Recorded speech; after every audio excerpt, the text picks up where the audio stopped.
This week on the show, we recap the Patriots' win over the Bills with CLNS Media's Mike Petraglia. The debate rages whether or not Rob Gronkowski deserves a suspension, and who had a better weekend, Alabama football or Tiger Woods? All that and more coming up. Calling It starts right now.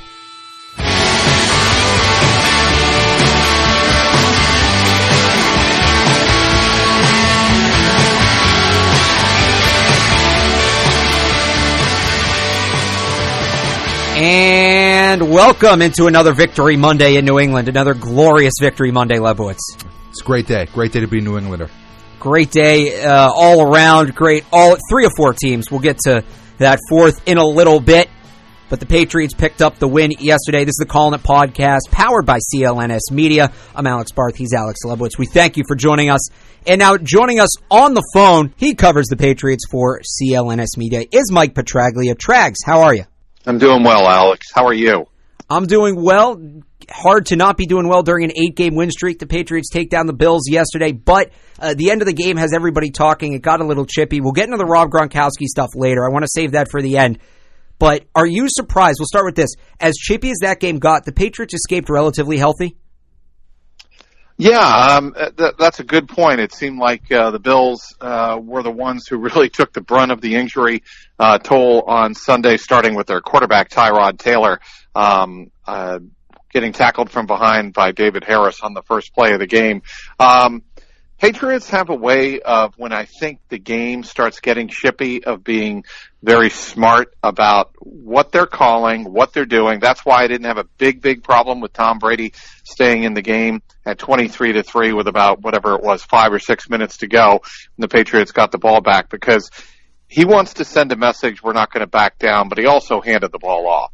And you know, there is a way to protect yourself when games start getting chippy. And the Patriots, it's ironic because the Patriots had just come off a game in which Tom Brady got crushed by Ndamukong Suh and Cameron Wake. The Patriots have been in their fair share of battles before. Obviously, you can go back as far as the Ravens and the Steelers. They know how to handle themselves when games go beyond the line, shall we say. And I think for that reason, I was not surprised that the Patriots kind of protected themselves. And you mentioned that they've started to hand the ball off a little bit more. The run game, again this week, playing pretty well. Dion Lewis, Rex Burkhead, both having a really phenomenal game. Who do you credit for this emergence in the run game? Is it Josh McDaniels, this offensive line, or this running back core? I think you start with the running back core, and you look at the skill set that Dion Lewis and Rex Burkhead bring to the table, and then you look at the tight ends, the way they're blocking, not only Rob Gronkowski, but Bill Belichick in his conference call today gave a lot of props to Dwayne Allen. He's a guy, the tight end, Dwayne Allen, who, you know, certainly got a lot of criticism for not being productive in the pass game in the first half of the season. But Belichick loves to point out the fact that a player like that, and David Harris on the defensive side of the ball for that matter, they stick around the team, they learn the system, they learn what the team needs from them in a very specified role. They learn that role, and then when they're called upon it, when that role becomes more prominent later in the season, they're ready to go. And that's what you have seen from Dwayne Allen in the last couple of weeks. Teams like the Dolphins, and yesterday with the Bills staying in the nickel package to defend against the Tom Brady vertical passing game. Well, when you see that, you go with the run game more. You stick 2 tight ends in there, and you have really a power run game against a team that's playing with only 2 linebackers. And that's one of the reasons I think the Patriots were able to recognize that and really break off some big chunks of yardage. So you start with the position players, the guys who actually make the big plays themselves, and Burkhead and Lewis, and then you go down the line to the guys who do the blocking in front of them, and then you give some credit to Josh McDaniels for recognizing the defensive scheme and making a run adjustment to it. Again, we're talking to Mike Petraglia, who covers the Patriots for CLNS Media. You mentioned the name David Harris there. Him, Eric Lee, 2 guys that we haven't seen much of. Obviously, Lee new with the team. Both had big games yesterday. Harris had a couple of sacks. Lee had a sack and an interception. He was all over the field. What do you attribute their big games to? Was it just them playing on another level? Was it the Bills not being ready and the Patriots changing up their defensive game plan? Execution and preparation, like it always is with the Patriots. And David Harris is a veteran. He's been around. And I love the fact that the Patriots found a way to adjust on the first defensive series of the game, no less. You saw Eric Lee really getting pinched in and run at by LaShawn McCoy and to a lesser degree Tyrod Taylor on that very first drive of the game. And then what happened at the end of that first drive? Last couple of plays, it was Eric Lee dropping into coverage, and the Bills and Tyrod Taylor didn't really I didn't think they made an adjustment for that adjustment by the Patriots. And obviously Taylor did not see Lee dropping in coverage when he threw that ball over the middle at whatever it was, 3-yard line for LaShawn McCoy, and Eric Lee was there to pick off the easiest interception he'll ever have. So, I credit the Patriots really making the adjustments on the fly on Sunday and making those adjustments pretty quickly. They don't wait to see. They usually don't wait to get burned a couple of times when they need to make an adjustment. They make it on the fly, and that's what I think you saw on Sunday. Next week, the Pats have Miami. They're in Miami. And it will be the third straight week they'll play a pass rush that is pretty good. And in the past 2 weeks, Brady's been pressured. We saw the outburst between him and McDaniels yesterday. It seems like there's some frustration mounting. Do you have any concerns this upcoming week in the offensive line's ability to protect Tom Brady? No, I don't, because and Belichick will say this all the time. Defensive players, especially pass rushers, are going to get through a couple of times a game. It's just going to happen. You're not going to bat 1,000%. And Joe Thuney and David Andrews have had a very good year in the middle of the line. Yesterday, they did not. They had a couple of situations where you saw certainly the Bills get through the middle, and really Kyle Williams had a good game, I thought, and really disrupt Brady in that first half. And Brady was getting a little frustrated. But what that argument was about, the spat on the sideline, was Brady was reminded by Josh McDaniels, you had Gronk wide open a couple of times, and you just didn't even look in his direction. And usually when a player like Brady loses it, he's like a kid, a high school teenager who knows their mistakes but don't want to be reminded by the parent of the mistake. That's essentially what that argument was about, and what that blow up was about. Really wasn't an argument. It was just Brady blowing off steam, saying, I know, I get it. And so, I don't think it's anything more than that. And I think the offensive line in front of Brady has actually had a very good year, considering how many defenses are scheming to get to Brady. You mentioned Andrews and Thuney. How much of their struggles do you think related to the fact it was Andrews' first game back after missing 2 with an injury? I don't know. I don't think that much. I think it was, you're going up against, again, a terrific nose tackle in Kyle Williams. Probably one of the 3 or 4 most dominant in the NFL. I put him right up there with Geno Atkins of the Bengals in terms of being a disruptive tackle, right over the nose. So I don't think it has as much to do with David Andrews coming back from illness as it was the competition and a guy having a good first half. And the Patriots made the adjustment, and certainly they were fortunate that the running game kept that defensive line a little bit more honest. Mike, we know you're up against it here. Just one last question before we let you go. Sure. It's tough to obviously break news on a pre-recorded podcast, but what is the latest you've heard about the Rob Gronkowski situation? Do you expect him to miss any playing time? I do not expect him to miss playing time. If he got suspended, I would expect the Patriots to appeal it immediately and probably win it, because his track record over 7.5 seasons in the NFL has been pretty spotless. I think there is a possibility that the NFL just slaps him with a heavy, heavy fine and, tells him, in the letter, and then we probably won't even see this, tells him, don't ever do that again, or you're going to be suspended for multiple games. I probably think that's the tack they're going to take. That being said, would it be surprising if they handed out a suspension and then rescinded it? No, I think they could get away. The NFL could probably get away with that as well, saying that, we handed out the suspension, but after Rob made his case, he would be, we're going to rescind it. Either way, I could see that happening, but I find it a little hard to believe that Gronk would miss any playing time for this. I know what he did was obviously wrong. What he did, Yep. I'll tell you one thing about it. I thought Dean Blandino made a great point. The NFL would have been in a much better position in this case had Gronk been ejected from that game. That's what should have happened. Gronk, at the moment he threw the elbow to the back of the corner's head, he should have been ejected from the game right there. And then the NFL could say, and very rightly so, the discipline was meted out on the field. He was ejected. He will be fined for being ejected and fined for the discipline, and then move on from there. But instead, since he wasn't ejected, the NFL has to deal with it after the fact. It's not like he threw a penalty flag into the stands or anything. Mike Petraglia. No, I mean, I don't know what you guys thought of that. I thought that was, it was hilarious. It was comedic. But, if I'm an organization, unless I'm so desperate, I don't touch Marcus Peters. The dude has no discipline. He has no sense.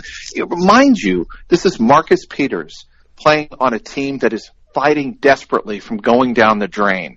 A team that started 5-0, that had aspirations of knocking off the Patriots again in the playoffs and going to the Super Bowl. And Marcus Peters, one of the few healthy cornerbacks that the Chiefs have left, losing his mind. If that's what it means to you, then, I can't imagine another NFL team even touching him. I really can't. Supply and demand. There's not that many good cornerbacks out there to begin with. If you got to deal with the guy, the penalty itself, I think, was stupider than throwing the flag into the stands. But what are you going to do? He is Mike Petraglia, covers the Patriots for CLNS. You can find his work on CLNSmedia.com, and you can find him on Twitter @Trags. Mike, thanks for taking the time.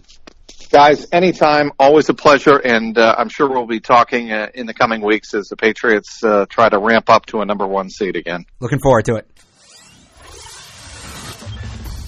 Calling It is brought to you by American Broadcast Coaches, training the next generation of media talent and communicators. For more information, check out AmericanBroadcastCoaches.com. So I've always wondered, Lebowitz, before we started doing our own show, do podcast hosts listen to their own shows? You got it. I listen to us. Do you listen? Absolutely. How do you listen? I usually listen on my phone, just via podcast or the CLNS app. And we encourage everybody to download the CLNS app, and there's a new way you can listen to the show as well. That's the all-new CLNS Media website, which has launched at CLNSmedia.com.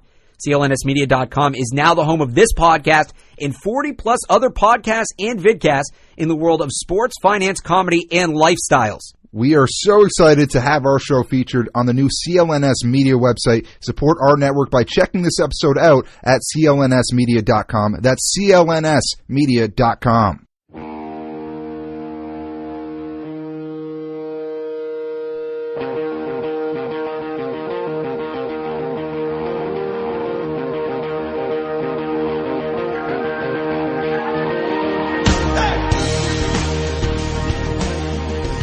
Welcome back to Calling It. You heard it. We talked about it with Mike there at the end. Not the Marcus Peters stuff, although that was hilarious. That was great. And some good branding there for the Jews of New York, too. Absolutely. They loved it. Nice souvenir for the fans. It's funny. Just growing up where I did with the people I did, I could tell those kids were Jewish before I saw the yarmulke. Oh, yeah. But that's just me. Yeah. But what we were talking about a little more seriously at the end, obviously, was the Rob Gronkowski situation. We all saw the hit yesterday. And then Twitter went banana land last night. What do you expect? But okay, it's one thing to react to it. That's what Twitter's for. But last night was just Deflategate level terrible with the armchair commissioners throwing out. I saw should be suspended for the season. The Patriots should cut him.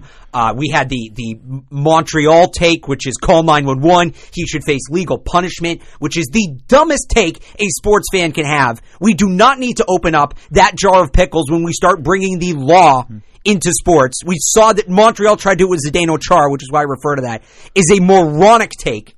I'm sorry, you go, because I'm going to... I have a different outlook on that. I think people who think that should speak up, because then we know whose opinion not to listen to. Okay, fair enough. So, fair enough. Keep spouting your stupid opinions so that I know to mute you and know never to take your opinion seriously ever. There has been one instance in the last 20 years of a professional athlete in the major four sports being charged with something It was in hockey. It was on the ice. Marty McSorley of the Boston Bruins, of course, during a dead whistle, took the tip of his stick, put it in a player's eye. Yeah, that's not okay. You can't do that. But this was not that. This was bad, but this was not that. And go look it up, Marty McSorley, and tell me if this was that bad. We don't need to open that Pandora's box. But here's what I have to say about the hit. And I was jotting this down last night. I was going to do this all on Twitter, and I decided this would be a better platform because I want to be able to get this all out in one stream, and then Lebowitz, you can go and whatever. Yeah. Yes, Rob Gronkowski was wrong. That was a dirty play. It was a dangerous play. It was a cheap shot. He should be fined. He should not be suspended. He should not be vilified. People are treating this like it's the be-all, end-all of NFL bad hits, and that is where the frustration begins, okay? This is a league where Ndamukong Suh goes unchecked. This is a league where Kiko Alonso goes unchecked, all right? Ndamukong Suh chokeslammed, and I'm not using that as a euphemism, put his arm around the throat of Ryan Mallett, lifted him up, and threw him to the turf by his neck with no penalty. And people said it's Suh being Suh. The reputation actually helps him. And that people are acting like this is the be-all, end-all because it's the Patriots. It's Deflategate all over again. It was not that big of a deal, but it's the Patriots. It's New England, and people want to make it one. Rob Gronkowski has been being held for weeks. He said in the press conference it's been going on for 7 years. Really bad in the last 2 and 3. And if you watched Sunday Night Football last night, Zach Ertz got concussed. And on the play, you can go back and watch it. He was held, no flag, and Ertz is like Gronk light. And he's on the wrong side of some of these calls, too, where he gets held, there's bad OPIs, he's just bigger than everybody else. In the way he was held, when he went to the turf, his feet got tied up with the defensive back. I don't remember who it was. I think it may have been Justin Coleman. It was Justin Coleman or Byron Maxwell. He couldn't put his arm down because of the way he was held to brace himself, and he got a concussion. And I look at, I'm not happy that Zach Ertz got concussed, but in a way it proves my point. Everybody's saying, well, Rob Gronkowski is being held and people want to dismiss that. The officials lost, yes or no, the officials lost control of that game before that play. Yes. And the officials made it a more dangerous playing field for Rob Gronkowski by not calling these penalties on him. Yeah, as they had the past 3 years. At a certain point, Rob Gronkowski needs to look out for his own well-being. If the officials are going to make it dangerous, we know the injury history this guy has. He's been on the wrong side of plenty of cheap shots. They've cost him games, they've cost him seasons, they've maybe cost him titles. If Rob Gronkowski is going to be on the wrong side of these cheap shots, and the officials if Gronk is suspended, and I'll get to that, the officials should face some discipline as well. If the officials are not going to protect him, it's unfortunate, but he needs to look out for his own well-being. He delivers that hit, as dirty as it was, and I guarantee you, some players are going to think twice about bothering him, all right? They were chirping him all game. They're in his ear all game. There's nothing he can do about that. He gets smack-talked as much as anybody else in the league. We don't know what they were saying. He's getting held all game. Brady's missing him. He's obviously frustrated. Obviously, the Brady missing him doesn't have anything to do with it, but he's being provoked and prodded and beat up with no help from the officials. I don't fault the guy for looking out for his own safety. He does need to be disciplined. It was not a clean hit. He should be fined. He should not be suspended. We had A.J. Green put A.J. Boye in a chokehold and drag him to the ground with no suspension. Michael Crabtree and Aqib Talib incited a riot. Got only 1 game. 2. I thought it was 2. 2 knocked down to 1. Okay. And that is what I am worried about. Is that the NFL, let me ask you, do you trust the NFL to handle this correctly? Yes or no? I mean, how could you? How could you? I have zero faith in the NFL handling this correctly. No. Finish Finish thought. The NFL does not. Everybody needs to know this because this goes under the radar way too much. The NFL does not use suspensions to punish players in the case of personal conduct. It does for PEDs and all of that. But where the NFL likes to use suspensions to level the playing field. A.J. Green, no suspension. What's his team's record? Ndamukong Suh, no suspension. What's his team's record? Right? Rob Gronkowski, in 2 weeks, has a huge game coming up against the Pittsburgh Steelers. And I know Trags just said it would be 1 game, but maybe I'm being paranoid, but I've seen the NFL screw up too many things to not see this. It would be very easy for the NFL to give Rob Gronkowski a 2-game suspension, have the Patriots appeal, delay the appeal process, knock it down to 1 after the Miami game next week, and then Gronk misses the one game against Pittsburgh. And to all the Patriots fans, this is my last point, because the Patriots fans aren't cleaning this either, even the ones defending Gronk. When you're saying, we suspend Gronk for 4 games, it'll keep him healthy for the playoffs. Your team is good. They're not that good. He's one of your best players. You need him to beat Pittsburgh, and I'm sorry, you need to win that game. You don't want to go into an AFC Championship game in Pittsburgh in January. You don't. Stop being idiots. Stop being moronic. Stop thinking your team's Teflon. The reason they're so much better than everybody else is because they have that guy. If he gets suspended, you're not the same team. Brady has no weapons without him. There's no passing game. There's no running game. You need that guy against Pittsburgh. You can beat Miami without him. You can't beat Pittsburgh. All right? So, Bills fans and the rest of the NFL, get the head out of your ass. He shouldn't be suspended. Look at it relative to what else is going on. Patriots fans, get your heads out of your ass. You need him to play. NFL, get your heads out of your ass. You suspended for worse. You have lacked to suspend for worse. Rob Gronkowski should not miss any games. All right, I'm done. Okay, a lot to unpack here. A lot to unpack. First and foremost, it was a dirty hit by Gronk. I'm not saying it wasn't. It does not matter that the refs didn't call. We're not fairly calling a game. Yes, he gets held all the time. Yes, there are a ton of defensive pass interference that are not called against him, and it is unfair. He misdirected his anger, and he concussed his opponent. Not what you're supposed to do. He deserves to be reprimanded, and I think 1 game would be more than fair. And if he gets fined, that's also fair. He should be fined. I don't remember if I said that or not. He should get a fine. Yeah, it wasn't clean. More than 1 game would be excessive. I think we all can agree on that.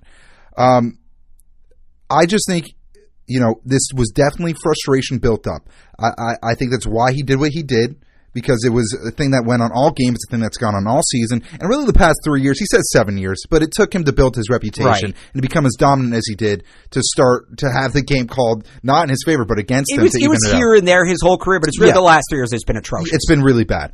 Why not go to the media and call out the officials and take that $10,000 fine? Because that's not what the Patriots do. I get that. Any other organization, he probably would have done that. Remember when Wes Welker, when he was on the Broncos, and he set that pick on Aqib Talib, and Aqib Talib was hurt, and he missed time for the Patriots like 3-4 years ago. Belichick went out and defended Talib. He called out the Broncos. Why can't Belichick come out and say something like, I think Gronk's being called unfairly? Because we're living in the post-Deflategate world. And everybody knows now where it stands between the NFL and the New England Patriots, and it won't do his team any good. I also disagree in your point that there's a vendetta out against the Patriots. You're blind. I think that Deflategate was making up for Spygate. That's it. He was trying That's a vendetta! Yeah, but it was to please the other 31 owners. Make-up calls are a vendetta. It was to please the other 31 owners. It was not to screw the Patriots. So that wasn't the main priority. It was because the other owners were like, you didn't penalize them enough. You need to make up for it. If it's to please 31 teams, by definition, it's meant to hurt that one other team. But it's not a personal attack against that one team. It's the purpose to please other people, not to hurt someone. There is a difference there. I think they're hand in hand, but that's a philosophical difference. And another thing is, why would it help the NFL to suspend Rob Gronkowski for the Steelers game when that's going to be one of the biggest games of the season? Because they don't want the Patriots to win. They want to make money. They do want the Patriots to win because when Tom Brady's in the Super Bowl and when he's winning, the Patriots makes money. You know who was the number 1 jersey sold last season? The number 1 jersey that was sold was Tom Brady. You don't think the Patriots look at, or the NFL looks at him as their most marketable guy or one of them? No, because they wouldn't have knocked him out for 4 games. But again, that wasn't about Tom Brady. That wasn't about Tom Brady. Well, they certainly made it look like it was. Yeah, obviously he was the one who received the brunt of that punishment along with the Patriots, but that was because you had Jerry Jones, who's not on good grounds with Roger Goodell right now, fighting against him along with Jim Irsay. They're not going to do that anymore. Rob Gronkowski and Goodell are on good terms, and he's not going to screw him again. He already did that. It wouldn't make any sense, and it would be bad for the NFL, not good for it. So this suspension will not be more than 1 game. He will play against the Steelers, and even if he doesn't, guess what? The Patriots will probably still win that game. I'm in that camp too. I don't think they can beat the Steelers without Rob Gronkowski. The Steelers are so... Who's he throwing the ball to? The Steelers are not good against the Patriots. They are never good against the Patriots. I don't care if it's at Heinz Field, Gillette Stadium, or Fenway Park. Because the Patriots always have Rob Gronkowski, who kills the Steelers when they play. They won the Super Bowl last year without Rob Gronkowski. This year they have Brandon Cooks. They're not going to have Hogan. I don't think they'll have Hogan for that Pittsburgh game. You don't know that, though. They could. They'll still have weapons. No their Hogan. run game has come around, and their offense is still playing pretty well. And you got to think that their offensive line will be back to their former self, and they play pretty well. Maybe not pass protection, but run block. They've been a lot better these past 2 weeks. No Hogan, no Gronkowski. Do the Patriots go into Pittsburgh and beat the Steelers? No Hogan, no Gronkowski. It's definitely not a slam dunk. I don't say it's unwinnable like you do, though. I'm not saying it's unwinnable, but it's Obviously, 50-50. It's 50-50. I think it's probably 50-50. I don't feel good about 50-50 in the biggest game of the year. Okay, I mean, and that would... That's what other teams do. New England's never been 50-50 in the biggest game of the year. It's even the biggest game of the year. Patriots, you just 65-70% I'd chance. probably give them 60-40. I think that Bill Belichick is just head and shoulders above the coach that Mike Tomlin is. Obviously. And I think that this team's way more well-rounded than that team is, even on paper, with the talent that they have, even without Rob Gronkowski. I don't see them losing to the Steelers. I see them running through the AFC like they've done the past 8 weeks, and I don't think Rob Gronkowski being there is enough. And just back to the main point, Gronkowski deserves to be fined. Yes, I'll agree with that. Maybe suspended 1 game. I could see that. But to say that he deserves to be suspended at least 3 games is literally just teams. Right, who is that, Stephen A? Stephen A, Donovan McNabb, and that whole first take through. So that. How about Roddy Harrison saying he should be suspended? I love Roddy, but what a hypocrite. Oh, I agree, and you get a lot of people like that. It's absurd, and you got a lot of dumb opinions. Keep it in perspective. What he did was bad. Maybe he deserves a suspension. There's no excuse for it. He has a right to be pissed off. He misdirected his anger, and he deserves whatever punishment he gets as long as it's under 2 games a suspension. So you used the word there, perspective, and I want to end on this because we need to wrap it up. Yeah. Again, if you do that on the street, you're going to jail, but it's not on the street. No. You need to look at it in context of what's going on in the NFL, especially this season. Look up the A.J. Green hit. Look up Ndamukong Suh choke-slamming Ryan Mallett. Go Google Bill Romanowski. Go Google Jack Tatum, all right? I know it's a different game, but at the end of the day, you still need to compare it to something. And this is by far not the worst thing that has happened in the NFL this year. It's not Mike Evans. And one more, the whole thing that if that had been a defensive player going for Brady's knees, Patriots fans would be calling for his heads. Cut that excuse out. It's a completely different scenario. That's like me saying, okay, yeah, well, when James White got hit over the middle during the play, it was clean. But that's like if I then come and say, oh yeah, well, imagine that play if it had been on the sideline an hour before the game and he shot him. Like, you can change the scenario all you want. I hate people. But let's keep it in reality. And after Deflategate, I will say this: people who are still in the camp, like the Patriots get away with everything. Really? Did you witness the Deflategate fiasco? Do you actually know your stuff in regards to that case? The NFL is not pro-Patriots; they're pro-owners. Right. Big difference. They're not going to do something that is going to disadvantage the Patriots just for the sake of it. They're going to do something that the owners will get behind. And I don't think the owners want to see Gronk out for an extended period of time. I just don't think that's something that Art Rooney does. Whoever owns the Dolphins does. Yeah, I guess, but I don't think it's going to be enough. I'll say this to all the people who are seeing this as an extension of Deflategate. You guys won Deflategate. Brady missed 4 games. It didn't matter. And you know what? Maybe the Patriots do have to go into Pittsburgh in January in the AFC Championship game, and I'm kind of coming back on my own point here. I'm not saying they'd be out of it. I'm just saying I don't want to. I'd rather be at home, so it's a rout instead of a close game. The Patriots on the road in the AFC Championship is not a good The worst thing the NFL could do is suspend Rob Gronkowski, because look how energized this fan base got and this team got rallying around Brady. You see the exact same thing if Rob Gronkowski misses time. And maybe that's what they want. Maybe. We'll see. There's a lot more to have. I'll keep having this conversation if you want on Twitter, at Real Alex Barth. You are at Alex_Lebowitz with a B, not a V. All right. Well, there's a lot else going on this weekend besides the Patriots. We get to it on the other side. You're listening to Calling It, powered by CLNS Media. Calling It is brought to you by American Broadcast Coaches, training the next generation of media talent and communicators. For more information, check out AmericanBroadcastCoaches.com.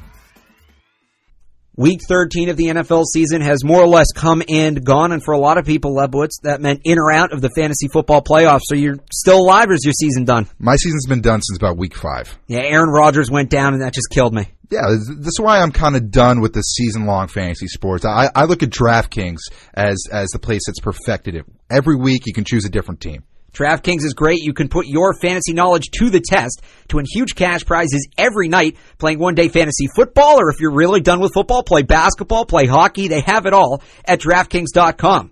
At DraftKings, there are so many ways to play as well, which is awesome. You can choose from public contests with huge cash prizes or private contests where you can play against your friends for bragging rights. They've even got beginner and casual contests where you'll play against people with similar skill level. And the best part, you can draft a new team every day. So Aaron Rodgers gets hurt, whatever. Dalvin Cook gets hurt, whatever. This is how painful my fantasy season was. And the draft's the best part of fantasy, let's be honest. And the only thing better than just playing fantasy for the fun of it is winning cash while doing it. Just ask Dan from St. Louis or Jeremy from Austin. They both turned a $3 entry into thousands of bucks. Huge cash prizes and bragging rights, more importantly, bragging rights, await only at DraftKings. And here's the deal right now. Use the code CLNS at DraftKings.com to play free with your first deposit for a share of $10,000 in total prizes. You can do that tonight, so don't wait. Use code CLNS at DraftKings.com right now. Choose your lineups, and you can seriously cash in as early as tonight. That's code CLNS, only at DraftKings.com, the game inside the game. Minimum $5 deposit required. Eligibility restrictions apply. See DraftKings.com for details.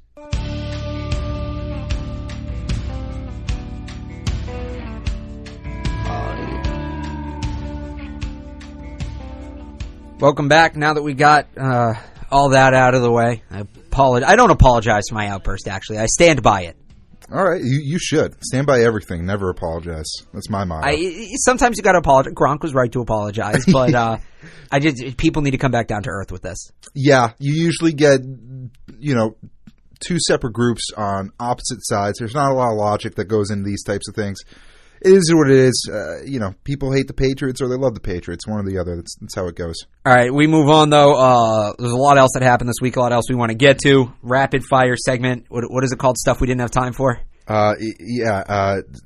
Segments that aren't important enough to dedicate a segment to segment. All right, fair enough. It changes every time. All right, so I got a list here, just stuff over the weekend we want to touch on. Obviously, a Patriots victory Monday, the Celtics as well, as they keep rolling. They beat the Suns. It was close, but they beat the Suns.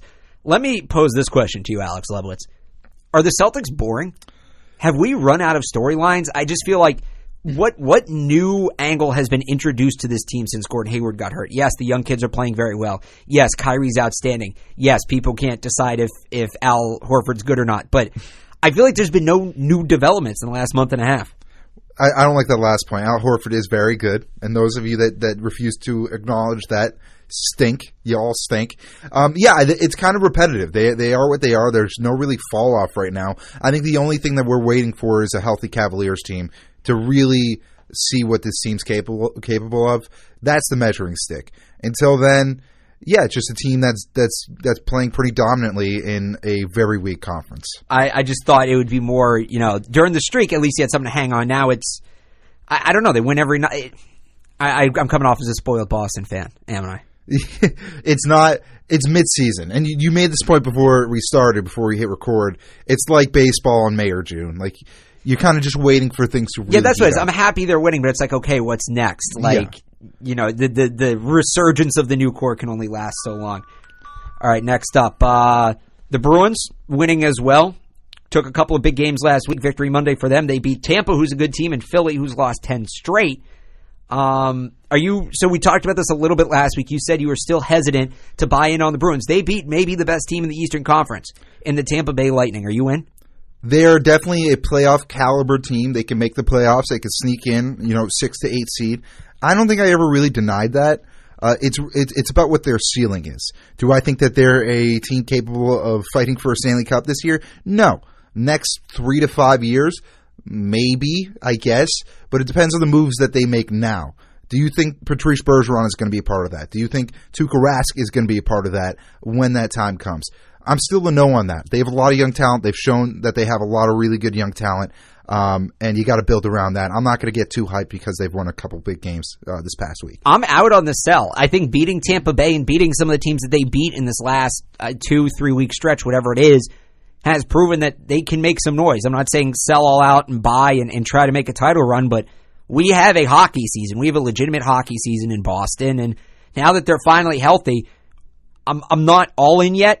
I wouldn't start the fire sale, but if they can actually figure out a goaltender, if one of these guys can get hot, and I don't mean win 3 or 4 games in a row, I mean put up a legitimate month, whether it is Rask or Khudobin, if either one of them can get hot, they should be able to return to I now consider them a playoff team, like you said, and I think missing the playoffs this year, given the way they've played, now that we've seen what they are healthy, would be a disappointment if they stay healthy. Not a victory Monday for the Red Sox. They were informed yesterday they are out on Giancarlo Stanton. Consider me very disappointed. I know the plan now is Jose Abreu and J.D. Martinez, but I think it was Jimmy Stewart from the Felger Nash show who said this yesterday. Somebody said yesterday on Twitter, there is a difference between players who put up numbers and players who change the game.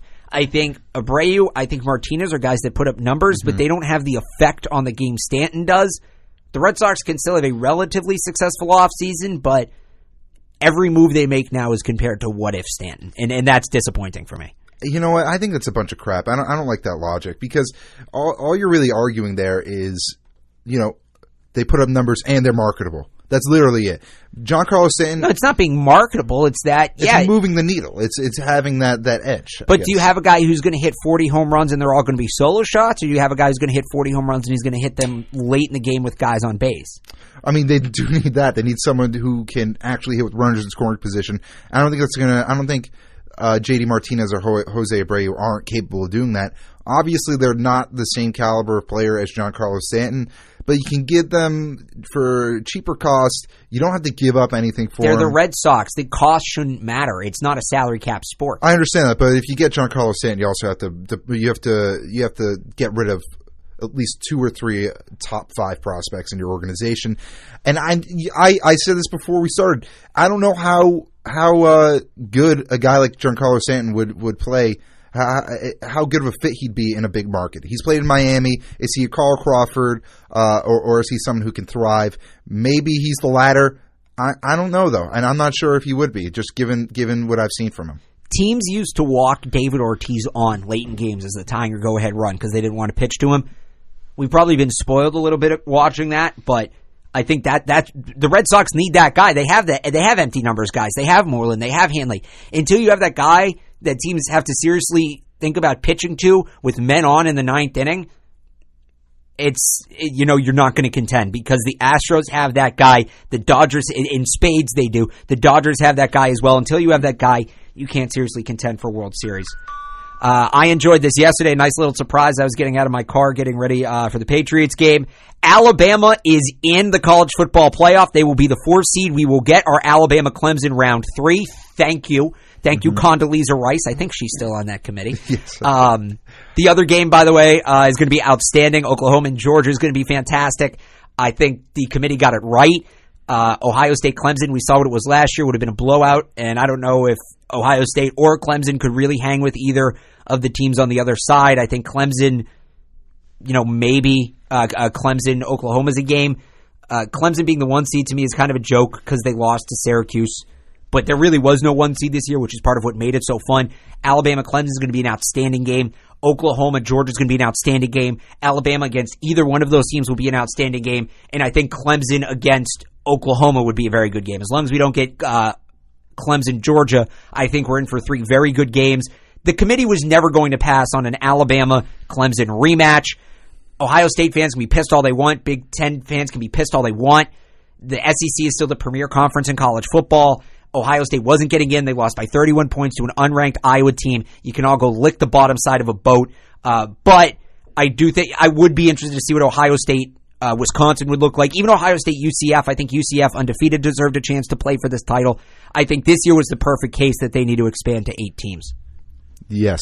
No. I know you're not a big college football guy, so I figured I'd take most of that one. My only point is, I don't follow college football. We have 3 weeks until this stuff actually happens, so it'll be fun to watch the Patriots until then. I'll be doing it anyways once these games are on there. I'll actually be out of the country when this stuff's all going on anyway.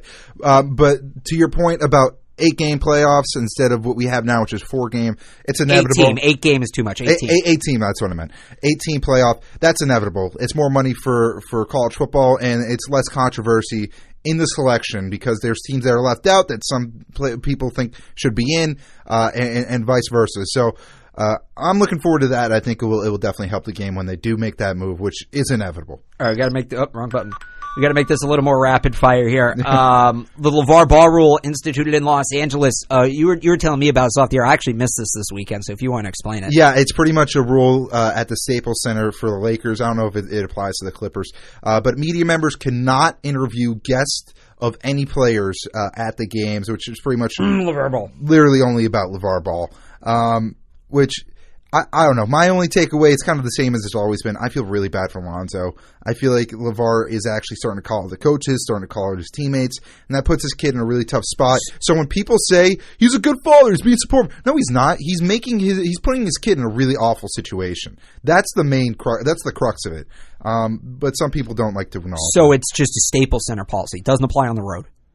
I'm not sure if it applies on the road. I'm not sure if it. It must. I'm guessing that's a Lakers policy. It must be a Lakers media member policy. I think it is because I don't know how the Staples Center would enforce that, but he's going to start buying his own ticket.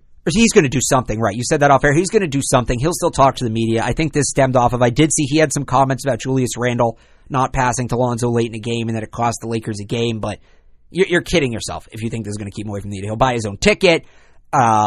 He'll start holding press conferences in his home. Some things you're not going to get LeVar Ball away from the cameras that easily. You're kidding yourself if you think you are. And on a couple NFL thoughts here. The Eagles on Sunday Night Football lost. If you watched our NFL recap, you can check that out on our YouTube channel. I told you. The Eagles finally face a tough opponent. They lose. Go figure. I think they're in for a rude awakening next week against the Rams as well. The Eagles, they've only played 2 games against teams over 500. They won one of them against the Panthers at home late. They lost to the Chiefs. They've now lost to Seattle. I don't have the Eagles as one of my final 2 NFC teams. I don't. This was kind of a win-win for me take-wise last night because I've been saying it all season long. 1, I like the Eagles, so if they won, it proves my point there. And 2, I will never count out the Seahawks as long as they have Russell Wilson and Pete Carroll and this core together. Last night, they had a big win against the top team in the NFC. Whether you admit it or not, record-wise, they were the top team. And I think the Seahawks are in it as much as anyone. That's my main takeaway. I don't care if their defense is taking a step back. I don't care if they have a ton of injuries. They're still the Seahawks. And I think in a league, and especially a conference in the NFC, that is spread out and has a lot of decent teams, there's no clear-cut favorite. I think we could see the Seahawks back in the Super Bowl. I mean, look, if they get a home game in the playoffs, anything goes. And they still have Russell Wilson, who snuck his way into the MVP race. He's now tied with Brady for second most touchdown passes behind Carson Wentz, who also played, despite the loss, I thought played very well last night. That MVP race is going to be fascinating, too. It's really a 3-horse race. Absolutely. If you want to throw Alvin Kamara in there, maybe. He's been great. And then one more NFL thought before we wrap up. This came down Monday morning before we recorded. Knew it was coming. Ben McAdoo out in New York. I still think benching Eli was a bitter move by him, blaming Eli for the team struggling, blaming him for losing his job. But that's just some kind of mess there in New York. This is the kind of thing that it's going to take years to clean up from. Yeah, they've really taken such a spiral down, and they're probably and the thing is, it's not like their quarterback situation's even close to being solved. Like, are they going to go for a quarterback this year? Do they like this Davis Webb guy? Do they go back to Eli this week? I don't know. It's just a complete crap show out there in New York. I don't know who's going to be the interim coach. Steve Spagnuolo. Steve Spagnuolo. Who's going to be the successor? Are they going to go with him? I don't know. I think what we could see to relate it to the Patriots is maybe Josh McDaniels is the next head coach of the Giants. And actually, this just came across here as we're recording. Eli Manning will be the starting quarterback for the Giants this week, according to Adam Schefter. So, question answered pretty quickly. One more thing. I almost forgot it. I can't believe I almost did. Tiger Woods is back, baby. You keep telling yourself that. He had a rough Saturday, but look, all he needed to do going into this tournament was play 4 rounds, stay healthy. We'll see how he feels this week, but he made it through a tournament. He made the cut. We got to see the Sunday red. We got to see some fist bumps. I'm not saying he's going to win the Masters or anything. I'm on record as saying I don't think he'll win another major, but it would be nice if we could see Tiger back in competitive golf and not just trying and failing every week. Hey, it's better than him being passed out on the side of a highway on multiple prescription painkillers. This is not like Texas. This is not Texas's back, folks. I think we can really declare Tiger is back. No, we can't. He's more back than Texas was. I guess by default. I don't know, though. We'll see. Tiger's back. You heard it here. We saw the Sunday Red. He's back. Yeah. That will do it for this week's episode. We'll be back next week. There will probably be some sort of Patriots Periscope during the day. You can follow us on Twitter to figure that out at Calling It Podcast. But we'll have a full show next week. A lot to get into. Maybe even final South Park episode this week, a South Park season review. So keep an eye out for that. Can't wait. Again, you got to follow us on Twitter to see that at Calling It Podcast. Follow CLNS Media at CLNS Media. You can get us on iTunes, on the CLNS Media app, or on clnsmedia.com. So until next week, he's Alex Lebowitz. I'm Alex Barth. This has been Calling It. We'll talk to you then. Bye.